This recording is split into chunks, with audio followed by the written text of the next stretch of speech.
I tinkered with the comic strip format in the early 2000s. And in its final stage, I had perfected a type of humor that was unusual and arguably original. As I state on my website, there are no agnostics when it comes to absurdist humor. You are either perplexed by it or you are an avid fan. I used to get fan email while my Profiles in Confusion comic strip ran in the local college paper. Students would cut out my comic strip and affix it to their refrigerators. My strips ran the gambit of unreliable narrators with strange obsessions and conspiracy theories.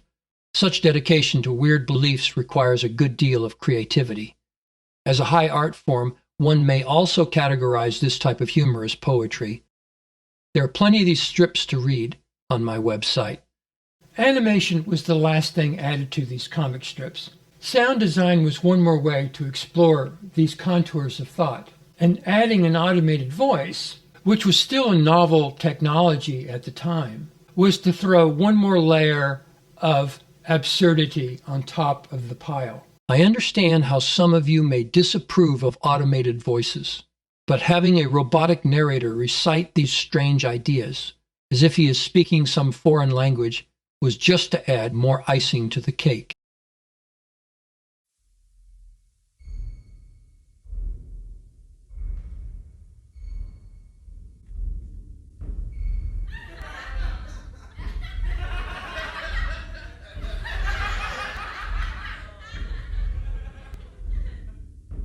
How do you get a girl to date you?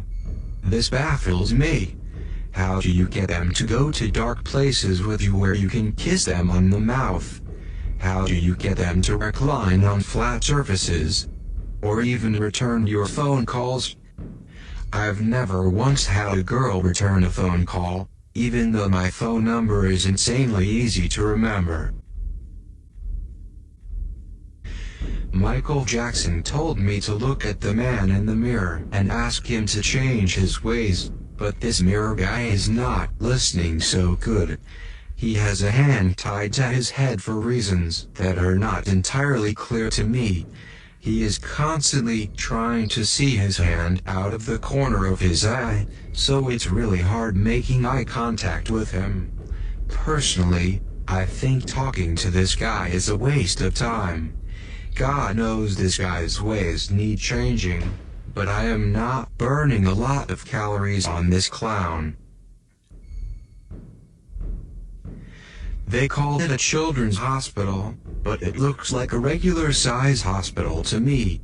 Never been in a children's hospital, but I don't think I would have to bend down to get through the door. The part I don't get are all the cars on the parking lot. Children should not be driving cars to hospitals, especially if they are sick.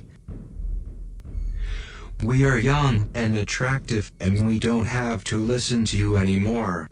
You ruined this world, and we are going to make it right. So get out of the way, old guy. You had your chance, and now we're going to fix what you messed up. We are young and attractive, and we've had enough of your old and unattractive bull poop.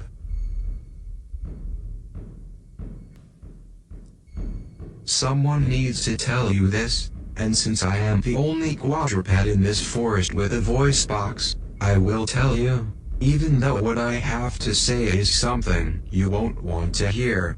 Everyone is getting tired of your little Miss Prima Donna act. It looks like you were poured into those designer jeans, and don't you let everyone know it.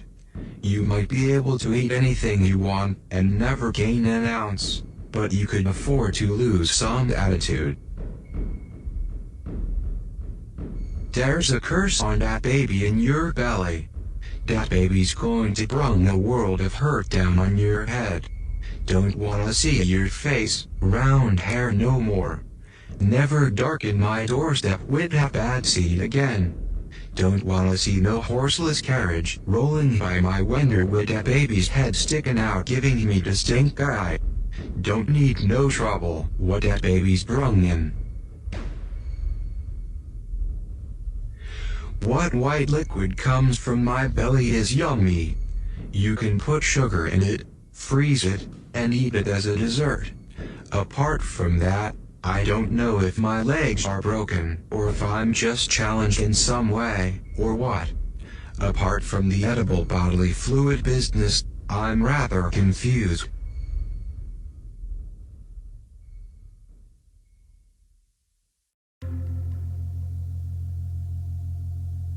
Should never put your stepdaughter in a headlock. Tough love has its advantages. I'm not saying it doesn't. But there should be limits. Putting your stepdaughter in a headlock is one of them. Brown recluse spider bite is my best guess.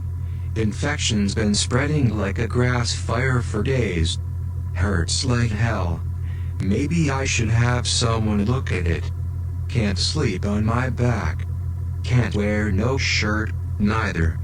Need to work, but they won't let me into the plant without a shirt.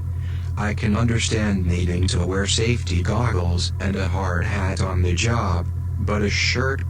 Need to work. Need to pay child support. If you can get to an international house of pancakes, anywhere in the world, they have to give you safe haven. It works just like an American embassy. That's how it works. It's international, see? That's the law. If you get into trouble overseas, run, don't walk to the nearest IHOP. This I decree.